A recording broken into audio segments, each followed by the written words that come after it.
दुर्योधना युद्ध के मैदान में खड़ा था। उसका दिल भय से भारी था। उसके चेहरे पर चिंता और असुरक्षा की झलक थी। सामने पांडवों की सेना थी, योद्धाओं का समुंदर जो युद्ध के लिए तैयार था।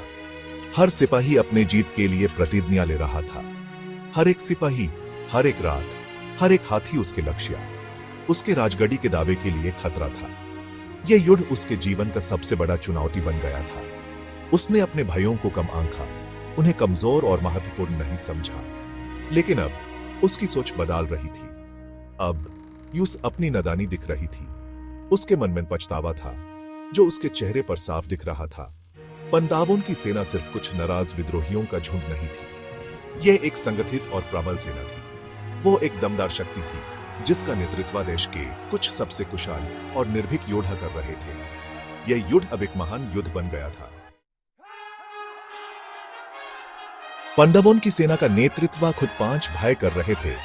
युधिष्ठिरा, धर्मराज, भीमा, बलवान, अर्जुना, अति उत्तम धनुषधारी, नकुल और सहदेव, तलवार और भल्ले के महान योद्धा।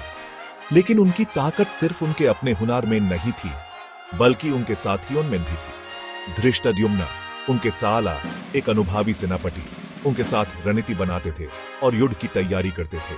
सत्याकी, उनके वफादार मित्र, अपने यदावा योद्धाओं के साथ तैयार था, हमेशा उनके साथ। हर कोई अपने आप में निर्णायक, हर कोई पांडवों की सेना की शान में चार चांद लगा रहा था, अपनी पूरी शक्ति के साथ। हवा में उनकी संजी ताकत की एनर्जी मौजूद थी, जैसे युद्ध के मैदान में एक अलग ही रोशनी चमक रही हो। भीमा अपनी अपर शक्ति से चट्टानों और हाथियों को अपने हाथों से तोड़ सकता था। उसकी ताकत का कोई मुकाबला नहीं था। अर्जुना देवन द्वारा आशीर्वाद प्राप्त अपने धनुष के साथ अनोखी सुदृढ़ता रखता था। दूर से दुश्मनों को मर गिराने में सक्षम था। उसकी निशाने की कला अद्भुत थी। दोनों जुद्वा तेज और फुर्तीले युद्ध के मैदान में परचयों की तरह चलते थे। उनके वार तेज और मोर्टेल थे। उनकी युद्ध कला देखने लायक थी। और इन सब के बीच में युधिष्ठिर खड़ा था। उसका शांत स्वभाव और अच्छा चरित्र उसके सैनिकों को प्रेरित करता था।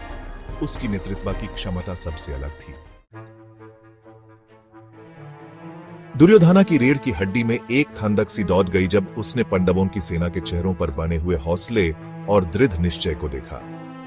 उनके चेहरे पर एक अजनबी सा विश्वास था, जो दुर्योधना को पहली बार असुरक्षित महसूस करवा रहा था। पहली बार उसके दिल में शक पैदा हुआ। यह शक उसके मन को अंधेरों में ढकेल रहा था।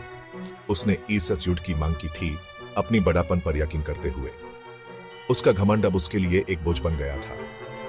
फिर भी पांडवों की सेना की अचल शक्ति को देखते हुए एक भयानक सच्चाई सामने आई। यह सच्चाई उसके सपनों को छिन्न भिन्न कर रही थी। उसने अपने दुश्मनों को कम आंका था, और ऐसा करके हो सकता है कि उसने अपने विनाश का रास्ता खुद बनाया हो। यह सोच उसके मन को चुभने लगी थी। विजय, उसने महसूस किया, आसानी से नहीं मिलेगी। यह युद्ध उसके लिए एक कठिन परीक्षा बन गया था। हो सकता है कि वो बिल्कुल भी न मिले। यह हार का साया उसके ऊपर मंडरा रहा था।